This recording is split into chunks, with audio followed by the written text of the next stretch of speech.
आज एक बहुत ही अहम मुद्दे पर हम बात करना चाहते हैं, जो पंजाब के कई लोगों के मन में इस वक्त है और उन्हें तकलीफ दे रहा है। कल एक आदमी आया मेरे पास, मुझे कहता है जी मैं हिंदू हूँ और आज पंजाब में हिंदुओं के मन में, खासकर व्यापारियों के मन में सुरक्षा को लेके बहुत चिंता चल रही है। पंजाब एक बहुत ही बुरे आतंकवाद के दौर से गुजरा है और इसलिए केवल हिंदू नहीं, सभी लोगों के मन में पंजाब की कानून व्यवस्था को लेके, सुरक्षा को लेके, आंतरिक सुरक्षा को लेके काफ़ी चिंता चलती रहती है कि वापस वो दौर किसी भी हालत में नहीं आना चाहिए। तो उसने मुझे कहा जी पिछले दिनों की जो कुछ घटनाएं हैं उन्होंने हमें चिंतित कर दिया है। जिस तरह से भारतीय जनता पार्टी और कांग्रेस के बीच में पीएम की सिक्योरिटी को लेके एक गंदी राजनीति हुई, उससे बोला कि लोगों के मन में, खासकर हिंदुओं के मन में बड़ी कि ये चल क्या रहा है। नेशनल सिक्योरिटी के मुद्दे पे, इंटरनल सिक्योरिटी के मुद्दे पे इस किस्म की राजनीति अच्छी नहीं है। अगर ऐसे राजनीति होगी तो फिर सुरक्षा कौन देगा।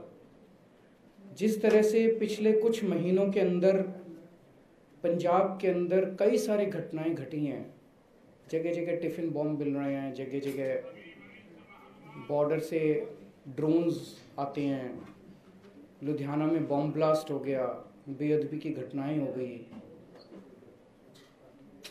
मैं आज पंजाब के सभी लोगों को, हिंदुओं को भी, सिख समाज को भी, क्रिश्चियंस को भी, मुस्लिम्स को भी, सभी जाति के लोगों के, सभी धर्मों के लोगों को, 3 करोड़ पंजाबियों को यह आश्वस्त करना चाहता हूँ कि आम आदमी पार्टी की सरकार आएगी तो आपकी सुरक्षा की जिम्मेदारी हमारी होगी।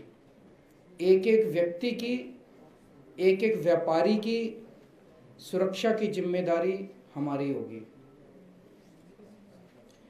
दिल्ली में हम सरकार चला रहे हैं 7 साल से। केंद्र सरकार से हमारे बहुत सारे मतभेद हैं, होते ही हैं 2 सरकारों के बीच में। लेकिन आप लोगों ने देखा कि कभी भी हमने जब जब देश का मुद्दा आया, जब जब समाज का मुद्दा आया, जब जब लोगों का मुद्दा आया, हमने कभी राजनीति नहीं की उस पर। आप लोगों ने देखा होगा कि किस तरह से कोरोना के वक्त में हमने, केंद्र सरकार ने बहुत बार हमें प्रोवोक किया, लेकिन उसके बावजूद हमने केंद्र सरकार के साथ मिलकर काम किया और कोरोना को अच्छे से दिल्ली के अंदर हमने मैनेज किया। मैं पंजाब के सभी लोगों को, हिंदुओं को, सिखों को, क्रिश्चियंस को, मुस्लिम्स को, सबको आश्वस्त करना चाहता हूं कि राष्ट्रीय सुरक्षा और आंतरिक सुरक्षा के ऊपर हम कभी भी किसी भी किस्म की राजनीति नहीं होने देंगे। कोई राजनीति नहीं होगी। केंद्र सरकार के साथ मिलके पंजाब सरकार काम करेगी और पंजाब के बॉर्डर स्टेट है, बड़ा सेंसिटिव स्टेट है, पंजाब के लोगों की सुरक्षा का, देश की सुरक्षा का को सुनिश्चित करेगी। दूसरी बात, बॉर्डर पार से नशा आता है। आज पंजाब में जो इतना नशा है, ये नशा कहाँ से है? ये कोई राजस्थान से, गुजरात से, हरियाणा से, दिल्ली से नहीं आ रहा। ये नशा सारा बॉर्डर पार से आता है। ड्रोन सारे बॉर्डर पार से आते हैं, टिफिन बॉम्ब सारे उधर से आते हैं। हम लोग जानते हैं कि कैसे जब बॉम्ब ब्लास्ट हुआ था बॉम्बे में, तो पता चला कि जो आरडीएक्स बॉम्बे के अंदर आया था उसमें कुछ कस्टम्स के अधिकारियों का भ्रष्टाचार था, जिसकी वजह से उन्होंने उसको अलाउ किया था। तो ये सब घटनाएं तब घटती है जब उधर के लोग इधर के कुछ लोगों को खरीद के अपने नापाक मंसूबों पे सफल हो जाते हैं। इसीलिए बहुत ज़रूरी है कि बॉर्डर स्टेट के अंदर एक ईमानदार सरकार बननी चाहिए। ईमानदार सरकार होगी तो बिकेगी नहीं। ईमानदार सरकार होगी तो ईमानदार पुलिस अफसरों को जिम्मेदारी दी जाएगी। ईमानदार सरकार होगी तो किसी भी हालत में बॉर्डर से नशा इस तरफ नहीं आएगा। ईमानदार सरकार होगी तो किसी भी हालत में बॉर्डर से ड्रोन और टिफिन बॉम्ब इस तरफ नहीं आएंगे। ईमानदार सरकार होगी तो बेअदबी करने वालों को सख्त से सख्त सज़ा देगी ताकि दोबारा कोई हिम्मत ना कर सके। अगर बरगाड़ी की बेअदबी करने वालों की मास्टरमाइंड को आज सज़ा मिल गई होती तो दरबार साहब जी में दोबारा बेअदबी करने की किसी की हिम्मत नहीं होती। तो इसीलिए मैं सब लोगों को ये आश्वासन देना चाहता हूँ कि आम आदमी पार्टी की पंजाब सरकार पंजाब के एक एक पंजाबी को सुरक्षा सुनिश्चित करेगी। मैं आपको एक उदाहरण से इसको समझाना चाहूँगा। एक बेईमान मुख्यमंत्री है, मान लीजिए, वो अपने पुलिस अफसरों की मीटिंग बुलाता है। उस मीटिंग में वो क्या कहेगा? हाँ भाई तू कितना इकट्ठा करके लाया, हाँ भाई तू कितना इकट्ठा करके, अपने अपने एरिया के पैसे बांध देते हैं ना, ऊपर तक जाता है पैसा एरिया का। और फिर एसपी के लिए, थानेदार के लिए सबकी पोस्टें बिकती हैं, ये इतने की, ये इतने की, इतने।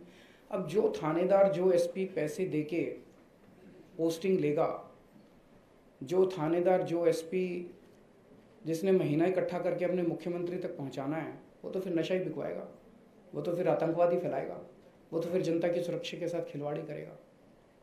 दूसरा एक मुख्यमंत्री है जो ईमानदार है, वो अपने पुलिस अफसरों की मीटिंग बुलाता है और बोलता है खबरदार अगर तुम्हारे इलाके में नशा बिका तो। और फिर देखो पंजाब पुलिस कैसे नशा रोकती है। यही पंजाब पुलिस आपको पंजाब के अंदर तगड़ी सुरक्षा देके दिखाएगी। ऊपर से क्या सिग्नल आता है ये ज़रूरी है। दिल्ली के अंदर जब हमने सरकार बनाई तो कहा जाता था कि सरकारी टीचर तो काम नहीं करते जी, सरकारी टीचर तो कामचोर होते हैं, सरकारी टीचर तो पेड़ के नीचे बैठ के अपने स्वेटर बुनती रहती हैं। उन्हीं 60,000 सरकारी टीचर्स ने आज दिल्ली के अंदर शिक्षा क्रांति करके दिखा दी। यही पंजाब पुलिस, जब उनको ठीक सिग्नल मिलेगा, जब ईमानदार पुलिस अफसरों को ठीक अच्छी पोस्टिंग मिलेगी, यही पंजाब पुलिस आपको अच्छी सुरक्षा देके दिखाएगी। तो आज मैं इस प्रेस कॉन्फ्रेंस के जरिए पंजाब के हर व्यक्ति को, हिंदू, सिख, ईसाई, मुस्लिम, व्यापारी, हर क्षेत्र के व्यक्ति को ये आश्वासन देना चाहता हूँ कि आपकी सुरक्षा की जिम्मेदारी पंजाब सरकार की होगी। चिंता मत कीजिए, ईमानदार सरकार आएगी, बॉर्डर की भी सुरक्षा करेगी और बॉर्डर पार से कुछ भी यहाँ पे अलाउ नहीं किया जाएगा। साडा हर एक प्रोग्राम देखण ਅਤੇ ਸਾਡੇ ਨਾਲ ਜੁੜਨ ਲਈ ਸਬਸਕ੍ਰਾਈਬ ਕਰੋ ਬਨੇਰਾ ਟੀਵੀ ਅਤੇ ਨੋਟੀਫਿਕੇਸ਼ਨ ਲਈ ਬੈਲ ਆਈਕਨ ਤੇ ਕਲਿੱਕ ਕਰੋ।